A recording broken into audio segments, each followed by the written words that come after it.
Hi guys, hi classmates. This is Karen Calolo Maarat and I am the first reporter for this group and I will be discuss the chapter 3 item analysis with my group mates Archie Cordero and Ruby Grace Del Monte. For our outline of discussion, we have the item analysis, index of the item's difficulty, index of the item's reliability, index of the item's validity, index of item discrimination, item characteristic curve, other consideration in item analysis, and qualitative item analysis. Now, I will discuss the definition of item analysis. What is item analysis?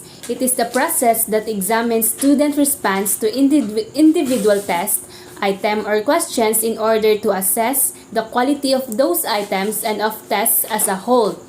Item analysis is an important step in the test development cycle, not only because it helps improve the quality of your test, but because it provides documentation for validity, evidence that your test performs, and score interpretations mean what you intend. Item analysis is valuable to improving items which will be used again in later tests, but it can also be used to eliminate ambiguous or misleading items in a single test administration. Moreover, item analysis is especially valuable for increasing instructors' skills in test construction and identifying specific areas of course content which need greater emphasis or clarity. We briefly survey some procedures typically used by test developers in their efforts to select the best items from a pool to try out items. The criteria for the best items may differ as a function of the test developer's objectives. Thus, for an example, one test developer might deem the best items to be those that optimally contribute to the internal reliability of the test. Another test developer might wish to design a test with the highest possible criterion-related validity and then select items accordingly. Among the tools test developers might employ to analyze and select items are: first is an index of the item's difficulty, an index of the item's reliability, an index of the item's validity, and index of item discrimination. The first tool is the item difficulty index. It's simply the percentage of students who answer an item correctly and ranges from 0 to 1. Lowercase italic p is used to denote item difficulty, and a subscript refers to the item number, so P1 is read item difficulty index for item 1. An index of an item's difficulty is obtained by calculating the proportion of the total number of the test takers who answered that item correctly. If 50 of the 100 examinees answered item 2 correctly, then the item difficulty index for this item would be equal to 50 divided by 100, or 0.5. If 75 of the examinees got item 3 right, then P3 would be equal to 0.75, and we could say that item 3 was easier than item 2.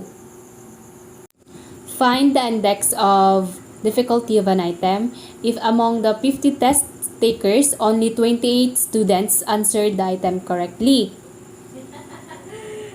So, difficulty index or P equals 28 divided by 50 equals to 0.56. So, equivalent nun is moderate difficulty. The item endorsement index. The statistic provides not a measure of the percent of people passing the item, but a measure of the percent of people who said yes to, agreed with, or otherwise endorsed the item. The second tool is the item reliability index. It provides an indication of the internal consistency of a test. The higher this index, the greater the test internal consistency. This index is equal to the product of the item score standard deviations and the correlations between the item score and the total test score. Factor analysis and inter-item consistency. A statistical tool useful in determining whether items on a test appear to be measuring the same things is a factor analysis.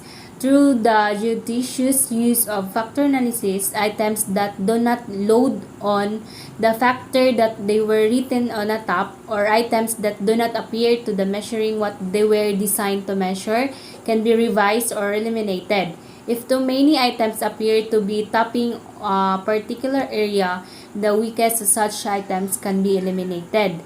Additionally, factor analysis can be useful in the test interpretation process, especially when comparing the constellation of responses to the items from two or more groups. Thus, for an example, if a particular personality test is administered to two groups of hospitalized psychiatric patients, each group with a different diagnosis, then the same items may be found to load on different factors in the two groups. Such information will compel to the responsible test developer to revise or eliminate certain items from the test or to describe the differential findings in the test manual.